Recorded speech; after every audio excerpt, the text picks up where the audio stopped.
ओम शांति। अव्यक्त मुरली सीरीज में आज की मुरली है 29 मई 70। मुरली का हेडलाइन समीप रत्नों की निशानियाँ। समय कितना समीप पहुँचा हुआ दिखाई पड़ता है, हिसाब निकाल सकते हो। भविष्य लक्षण के साथ संपूर्ण स्वरूप का लक्ष्य भी सामने रहता है। समीप का लक्षण क्या होगा? जैसे कोई शरीर छोड़ने वाले होते हैं तो कई लोगों को मालूम पड़ता है। आप भी ऐसे अनुभव करेंगे कि यह शरीर जैसे कि अलग है, इसको हम धारण कर चला रहे हैं। समीप रत्न की समीप आने की निशानी यही होगी।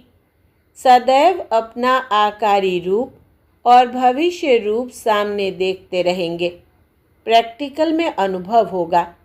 लाइट का फरिश्ता स्वरूप सामने दिखाई देगा कि ऐसा बनना है और भविष्य रूप भी दिखाई देगा। अब यह छोड़ा और वो लिया। जब ऐसी अनुभूति हो तब समझो कि संपूर्णता के समीप है। एक आँख में संपूर्ण स्वरूप और दूसरी आँख में भविष्य स्वरूप। ऐसा प्रत्यक्ष देखने में आएगा जैसे अपना यह स्वरूप प्रत्यक्ष अनुभव होता है। बैठे बैठे ऐसे अनुभव करेंगे जैसे कि यहाँ नहीं लेकिन उस संपूर्ण स्वरूप में बैठे हैं।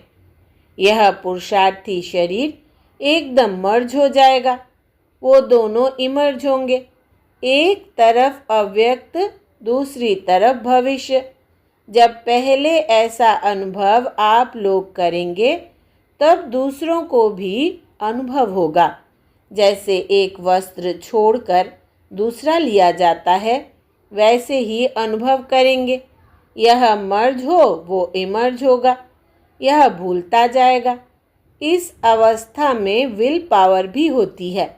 जैसे विल किया जाता है ना, तो विल करने के बाद ऐसा अनुभव होता है जैसे मेरापन सभी खत्म हो गया, जिम्मेवारी उतर गई।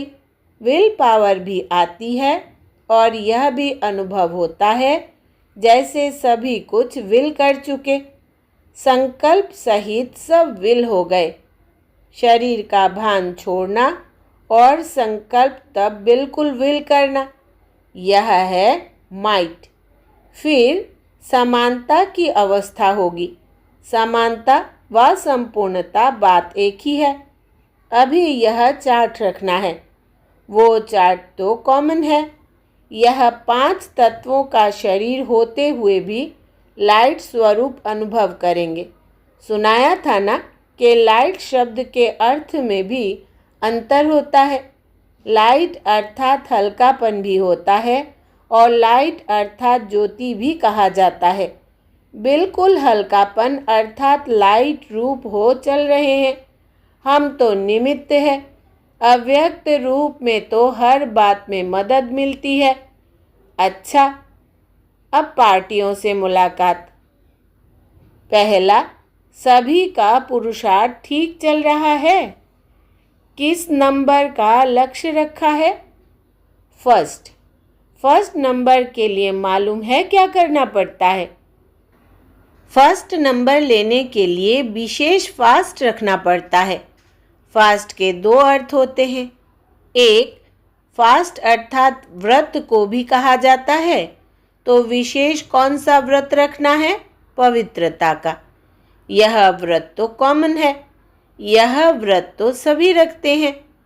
फर्स्ट आने के लिए विशेष व्रत रखना है कि एक बाप दूसरा ना कोई। हर बात में एक की ही स्मृति आए। जब यह फास्ट रखेंगे तो फर्स्ट आ जाएंगे। दूसरा फर्स्ट जल्दी अर्थात चलने को भी कहा जाता है, अर्थात तीव्र पुरुषार्थ। महारथी उसको कहा जाता है जो सदैव माया पर विजय प्राप्त करे, माया को सदा के लिए विदाई दे दे। विघ्नों को हटाने की पूरी नॉलेज है। सर्वशक्तिमान के बच्चे मास्टर सर्वशक्तिमान हो तो नॉलेज के आधार पर विघ्न हटाकर सदैव मगन अवस्था रहे। अगर विघ्न हटते नहीं है तो ज़रूर शक्ति प्राप्त करने में कमी है। नॉलेज ली है लेकिन उसको समाया नहीं है। नॉलेज को समाना अर्थात स्वरूप बनना। जब समझ से कर्म होगा तो उसका फल सफलता अवश्य निकलेगी। दूसरा, तीव्र पुरुषार्थी के क्या लक्षण होते हैं? समझाया था ना कि फरमान बरदार किसको कहा जाता है? जिसका संकल्प भी बिगैर फरमान के नहीं चलता। ऐसे फरमान बरदार को ही तीव्र पुरुषार्थी कहा जाता है। सर्वशक्तिमान बाप के बच्चे जो शक्तिवान है, उन्हों के आगे माया भी दूर से ही सलाम कर विदाई ले लेती है। बल्लवाचारी लोग अपने शिष्यों को छूने भी नहीं देते हैं। अछूत अगर छू लेता है तो स्नान किया जाता है। यहाँ भी ज्ञान स्नान कर ऐसी शक्ति धारण करो जो अछूत नज़दीक ना आए। माया भी क्या है? अछूत। अच्छा, ओम शांति।